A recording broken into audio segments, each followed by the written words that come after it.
কয়েকটা দেড়টায় এই আনুমানিক এই সময়ে মোবাইল ফোনে জানতে পারি যে ঢাকাতে এরকম একটা ঘটনা ঘটেছে। তো আমরা আপনি যেহেতু সংবাদ পাইনি, আমরা সাথে সাথেই রওনা দিয়েছি, এখানে চলে আসছি।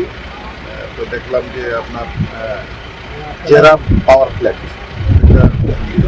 পাওয়ার ফ্ল্যাট আপনার এখানে তাদের যেই ডরমেটরি আছে, ডরমেটরির নিচে যে কিচেনটা আছে, এটা রান্নাবান্নার কাজ হয় এলপি গ্যাস,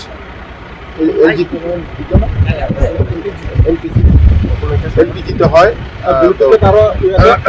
এলপিজির লাইনটা আপনার রান্নাঘরে ইয়েতে পাইপ দিয়ে টানা। এখানে দুপুরবেলা আনুমানিক 12:30 12:40 এই সময়ে ওনাদের স্টাফ যারা আছে, যারা এখানে লাঞ্চ করে, তারা খাওয়া দাওয়া করতে আসছিল। হঠাৎ করে এরকম একটা লিকেজ থেকে তারা ধারণা করতেছে যে গ্যাসের লিকেজ থেকে এরকম ঘটনা করতে পারে। তো 12 জনের মতো আহত হয়েছে বলে ওনারা আমাদেরকে আশ্বস্ত করছেন।